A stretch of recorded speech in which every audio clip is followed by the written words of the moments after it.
moi, je connais une personne comme ça qui, d'ailleurs, a priori, a une structure psychologique qui ressemble pas mal à la mienne sur certains aspects.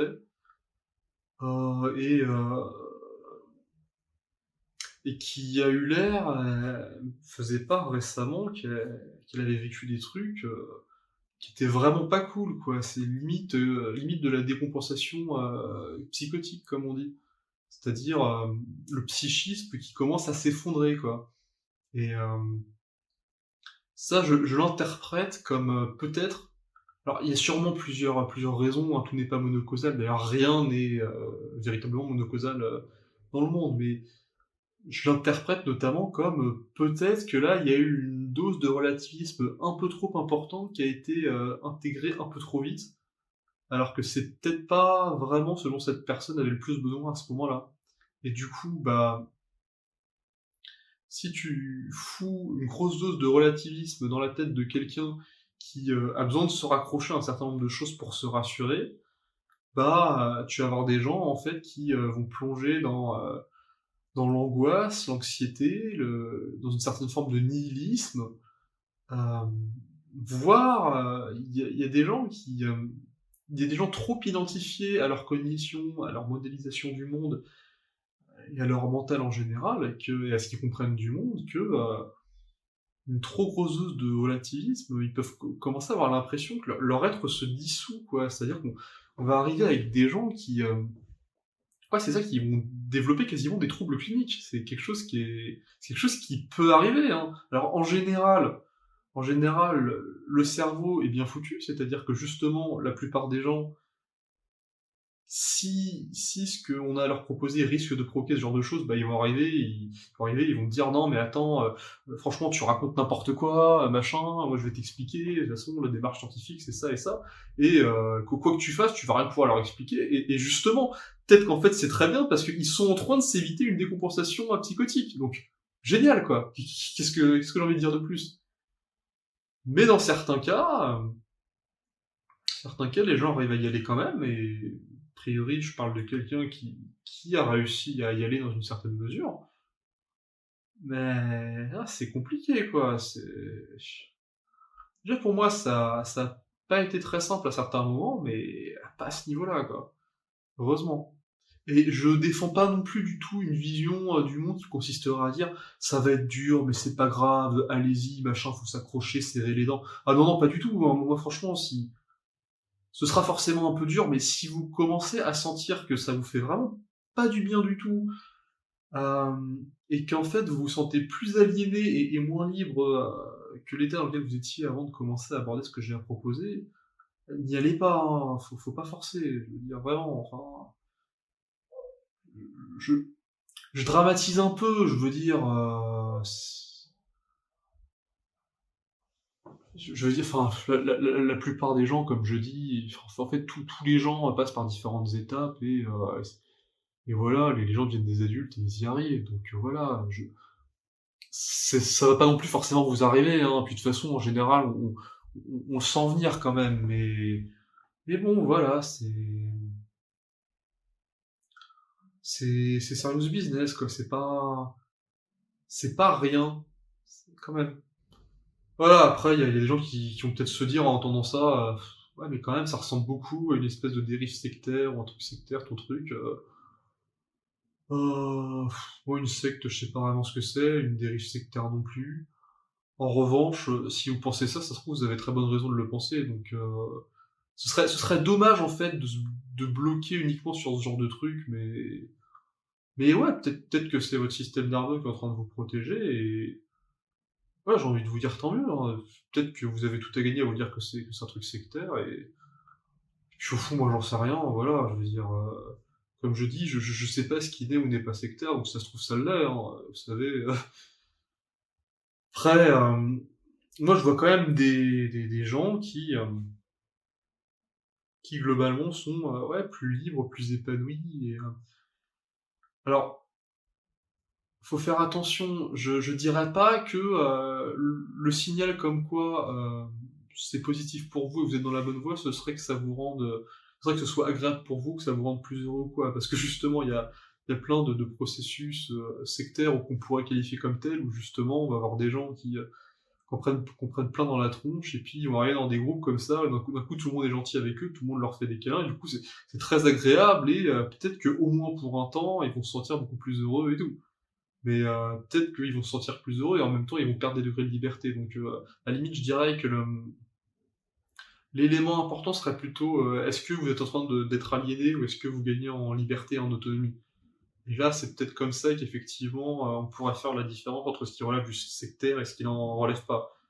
Mais il y a des gens qui arrivent à gagner de l'autonomie avec des choses aliénantes, et il y a des gens qui arrivent à s'aliéner avec des choses qui sont supposées leur donner de l'autonomie. Donc même là, à un moment, c'est toujours qu'est-ce que la personne va mettre dedans et comment est-ce qu'elle va réussir à se faire du mal ou non avec ce qu'on lui propose. Et à ceux qui voudraient me dire aussi, oui, mais alors du coup, en fait, tu pas la critique parce qu'en gros, si on n'est pas d'accord avec toi, ça veut dire que c'est notre système nerveux qui bloque et machin bidule. J'ai envie de vous dire, à partir du moment où vous avez du mal à entendre et à vous relier aux propos de quelqu'un, c'est que votre système nerveux bloque. Comme je le dis, je suis dans une approche qui se situe au-delà du vrai et du faux, et qui est une approche relativiste. Donc,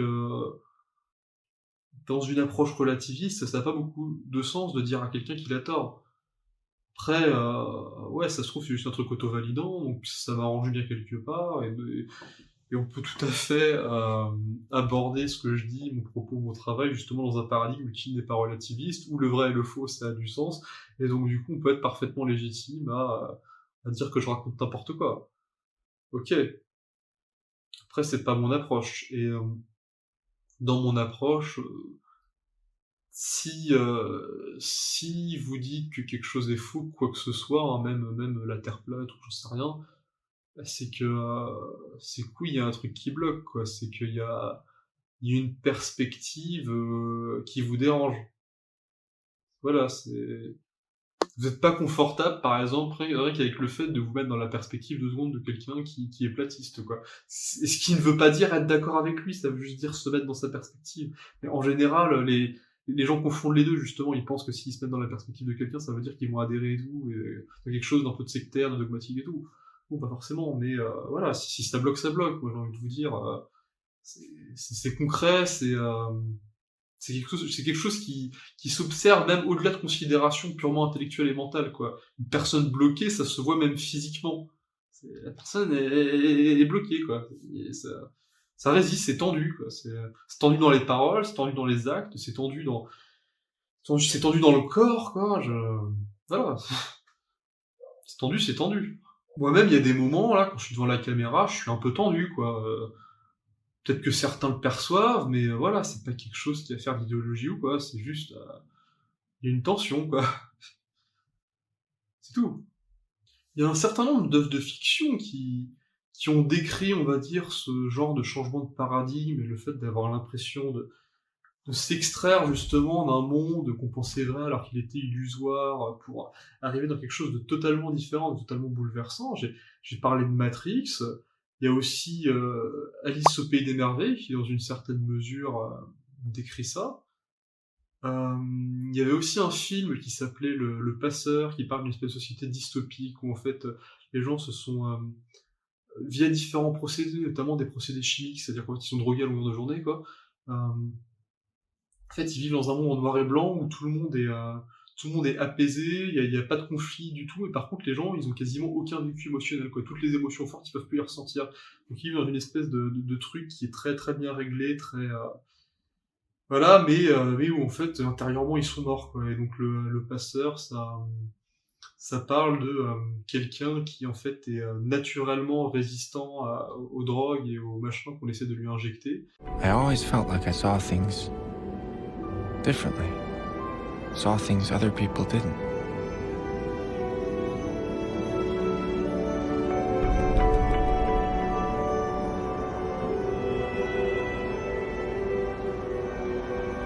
I never said anything. I didn't want to be different. Who would? Et du coup, dans cette société, les gens qui ont des résistances naturelles, au lieu de les supprimer ou de les enfermer ou de les zigouiller, bah, en fait, ils en font des passeurs. C'est-à-dire que justement, ce sont les gens qui sont les seuls à être autorisés à éprouver des émotions et à avoir accès à certaines choses auxquelles les autres n'ont pas accès. Donc le passeur, ça décrit aussi justement ce genre de processus, parce qu'à un moment, le personnage va se mettre d'un coup à avoir accès à plein de trucs auxquels tous les autres autour de lui n'ont pas accès, et en fait, que ce soit dans Matrix, dans Alice au Pays des Merveilles ou dans Le Passeur, ce qui se passe, c'est qu'il y a toujours une scène où, où il y a ce moment où la personne tombe quelque part dans le nouveau paradigme. C'est-à-dire que dans Matrix, ça va être le moment où Neo, en fait, sort de la matrice et se réveille.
En fait, il y a des tubes sur tout le corps, il y a une espèce de cuve comme ça, dans un liquide, il y a des machines partout, il y a des éclairs qui tombent du ciel, et c'est le chaos, et voilà, c'est un passage du film, en fait, qui est super angoissant. Alice, elle va commencer à chercher dans le terrier du lapin blanc.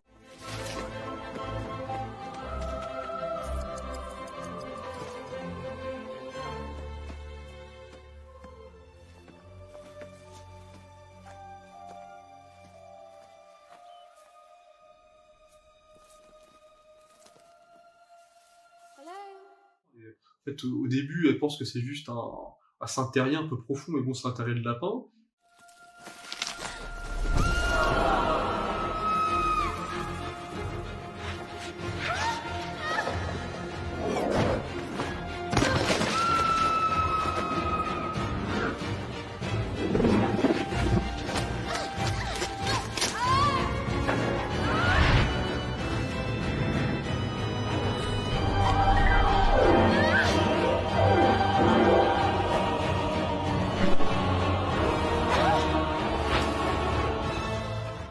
Et, et d'un coup, en fait, elle fait une chute, et elle chute pendant plusieurs minutes, quoi. Et je vois effectivement des objets dans tous les sens et tout, trucs qui bougent partout, elle sait pas où elle en est, elle sait pas ce qui est en train de lui arriver. Et le passeur, il y a aussi des scènes comme ça où en fait, le personnage se met à revoir des couleurs, et se met à vivre des émotions fortes qu'il avait jamais vécues avant. It's red.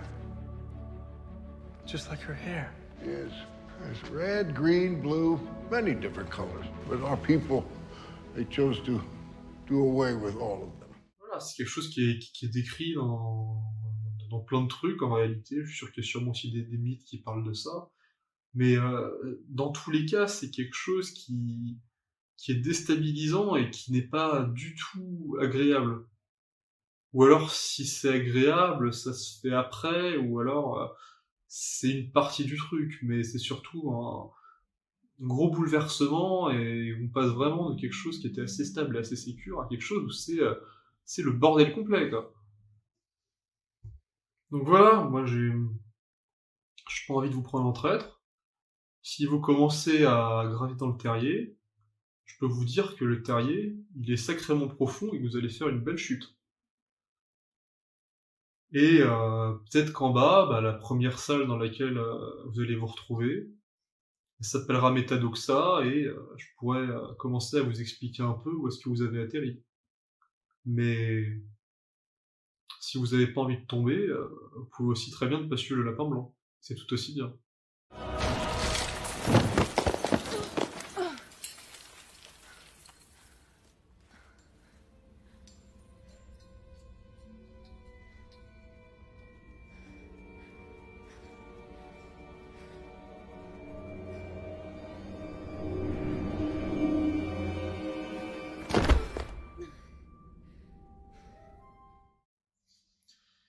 Et c'est là après que des gens vont dire que je me prends pour je sais pas quoi parce que je parle de Matrix et du Terrier du Lapin Blanc et ce genre de choses, mais moi franchement je pourrais très bien faire comme beaucoup de gens et simplement dérouler mon truc et puis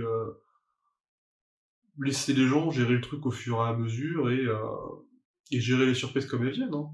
Et d'ailleurs peut-être que c'est mieux au final, hein. Ça m'évitera un certain nombre de critiques, donc voilà. Moi j'essaie de faire comme ça, après je vais voir ce que ça va donner, hein.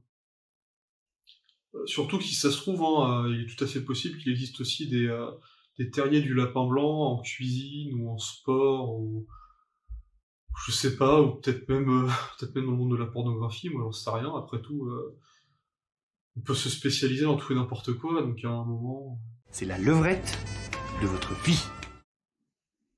toujours des gens qui ont des interprétations que les autres ont pas, dans tous les domaines, quoi. Après, dans ce qui peut vous arriver d'autre encore, bah, il y a ce qu'on appelle le phénomène du nouveau converti. C'est-à-dire que vous commencez à comprendre le truc, vous commencez à l'intégrer, ça se passe plutôt bien pour vous, et puis là vous vous dites «Ah ce truc il est génial, faut que j'en fasse profiter les autres». Et là vous vous retrouvez confronté au fait que, bah, quasiment personne autour de vous ne bite quoi que ce soit à ce que vous racontez.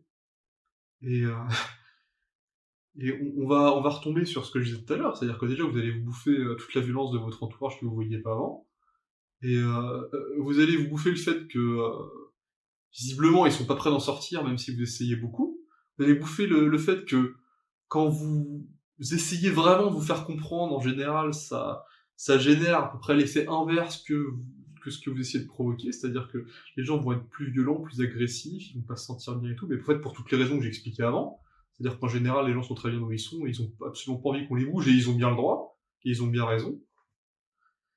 Et ouais, il est tout à fait possible qu'en fait, vous vous retrouviez à vous rendre compte que ce soit vos amis, votre famille, à peu près tout votre entourage, heu, personne non seulement ne comprend ces choses-là, mais personne a priori, n'est prêt à les comprendre, disons, dans un horizon temporel, rapide, quoi. Alors c'est quelque chose que les esthéticiens, les gens qui découvrent l'esprit critique, c'est des choses que ces gens-là peuvent déjà expérimenter dans leur famille, dans leur entourage et tout, mais en général, dans notre société en tout cas, à moins de vivre vraiment dans certains milieux, c'est rare en fait que quelqu'un puisse pas au moins trouver quelques poches de rationalité où il peut se faire comprendre dans sa démarche rationnelle, quoi. Hem, Dans certains cas, ça arrive quand même, enfin de toute façon, généralement, les gens finissent par revoir un peu leur cercle d'amis. D'ailleurs, ça peut être une des conséquences de l'état d'Oxa aussi, c'est que peut-être que vous allez changer de boulot, peut-être que vous allez, perdre contact avec un certain nombre de vos amis, peut-être que vous allez, j'en sais rien, dans certains cas ça peut aller jusqu'au divorce, hein, on sait pas, enfin les changements de paradigme, ça peut impliquer beaucoup de choses, quoi, et j'ai même envie de dire que s'il y a trop peu de changements dans votre vie, c'est probablement que, vous avez peut-être pas vraiment, intégré ce que j'ai à proposer. Je dis pas qu'il faut changer des choses dans sa vie, hein, c'est pas du tout ce que je dis. Je dis juste qu'à un moment, quand on change complètement de paradigme, et qu'on voit plus les choses de la même façon, bah, fatalement, il y a un certain nombre de choses qui changent dans notre vie. C'est une conséquence. Pas c'est pas le fait de changer des choses dans votre vie qui va provoquer, des changements de perception, c'est le fait d'avoir des changements de perception qui va changer des choses dans votre vie. C'est dans cet ordre-là. Moi, par exemple, une des conséquences, et ça reste une conséquence assez, qui est pas si importante que ça en réalité, mais voilà, une des conséquences sur ma vie qu'a eu le fait de commencer à comprendre la postmodernité, c'est que j'ai quitté la fac. Et il y a un moment, je me verrais pas y retourner parce que juste, Je veux dire, le niveau d'aliénation qu'implique pour moi le fait d'être à la fac et d'être dans un cursus universitaire, ça me plaisait déjà pas beaucoup avant, mais maintenant je trouve ça juste intolérable, quoi. Alors il y a des gens qui peuvent comprendre les choses dont je parle et qui ont plus de capacité à prendre sur eux et à se dire: «Ouais, mais c'est pas si grave que ça, je peux m'adapter et tout» et eux, peut-être qu'effectivement, ils pourront continuer à rester à la fac et tout. Moi, j'en étais pas capable et clairement, il y a eu une sorte d'étape de non-retour où vraiment, et pourtant j'ai résisté, hein, parce que j'avais beaucoup de bonnes raisons pour pas quitter la fac. Je savais pas trop ce que j'allais devenir, ce que j'allais faire après, ce que ça allait impliquer dans ma vie et tout. Mais à un moment, heu, c'était juste plus possible, quoi. Enfin voilà, peut-être aussi que, vous allez avoir beaucoup plus de mal à vous mettre en couple parce qu'en fait, vous allez vous rendre compte que la plupart des relations ne vous satisfont plus du tout. Parce qu'en fait, vous êtes en recherche de quelque chose que la plupart, de vos partenaires, potentiels peuvent pas vous donner, alors qu'avant ça vous aurait convenu. C'est quelque chose qui peut arriver aussi, enfin il peut y avoir plein de conséquences, hein. La solitude aussi, ça peut être une conséquence, c'est-à-dire que d'un côté, vous allez peut-être expérimenter le fait que vous arrivez beaucoup plus à rentrer en relation avec les gens et je dirais même que c'est un peu paradoxal parce que, moi je dirais que mon cercle social s'est étendu quand j'ai commencé à comprendre la postmodernité et ce genre de choses. En fait, mon cercle social s'est étendu, mais il y a certains milieux que j'avais beaucoup moins de plaisir à fréquenter, donc peut-être c'est plus moi en réalité qui avait tendance à plus m'exclure. Mais après c'est aussi lié à mon type de personnalité, vu que justement je suis quelqu'un d'assez solitaire, le fait de me reconnecter plus à mon intériorité et à mes émotions peut avoir eu comme effet, même si c'est un peu paradoxal parce que l'approche dont je parle, se base beaucoup sur le fait d'être en lien avec les gens, le fait d'avoir envie de faire partie d'un collectif et tout, mais dans certaines circonstances, ou en tout cas chez moi, ça peut aussi avoir eu l'effet qu'en gros, il y a certains endroits où je me sens juste plus, bien, alors qu'avant ça allait, quoi. Maintenant, même si la vidéo s'appelle, «Les aspects négatifs», j'ai quand même envie de toucher un mot sur les aspects, positifs parce qu'ils existent et il y en a même beaucoup et s'il y avait que des aspects négatifs, personne, personne ne changerait et personne, n'irait voir du côté de ce que j'ai à proposer donc oui, bien sûr, ça va vous reconnecter à enfin après ça dépend des gens, il y a des gens qui ont pas forcément besoin d'être beaucoup reconnectés, mais ça peut vous reconnecter à votre sensibilité, à vos émotions. Peut-être que vous allez réussir à prendre beaucoup plus de plaisir en observant un paysage, en regardant un tableau, en regardant certains films. Peut-être que, vous allez, vivre des choses super intenses, dans votre relation avec des gens de votre famille, dans votre couple, avec vos amis, des choses que vous imaginiez même pas vivre avant. Peut-être qu'en fait, vous allez, réussir à vous faire véritablement comprendre et accepter dans ce que vous vivez et dans votre particularité, dans ce que vous ressentez, par certaines personnes, alors que vous imaginiez même pas que c'était possible et ça c'est vraiment très beau quand on le voit, quoi. Donc, il y a des aspects vraiment très positifs. J'ai un tempérament, assez négatif et pessimiste, je pense que ça peut se ressentir, donc j'ai tendance à plus facilement voir le verre à moitié vide que le verre à moitié plein. Donc bien sûr qu'il y a plein de trucs super cool qui peuvent vous arriver, quand vous commencez à intégrer ces choses-là. Mais tout le négatif existe aussi, quoi. Voilà, enfin de toute façon, déjà positif, négatif, ça reste idéologique à un endroit, ça reste des modélisations, hein. Je veux dire, je dis ça comme ça pour simplifier, mais voilà, donc bon, faut pas trop y croire non plus. Et oui, de toute façon, quoi que vous fassiez, voilà, c'est là, je suis en train de tourner une vidéo plutôt que d'aller faire du sport dehors, du coup, mes muscles sont en train de s'atrophier, bon, bah, et j'irai faire du sport, je serai pas en train de faire une vidéo, donc en fait, ma chaîne YouTube sera pas en train de grossir et de se gonfler de nouveaux contenus, disons. Voilà, quoi que vous fassiez, vous gagnez sur certains trucs et vous perdez sur d'autres. Ça fait partie de la vie, j'ai envie de dire. Mais bon.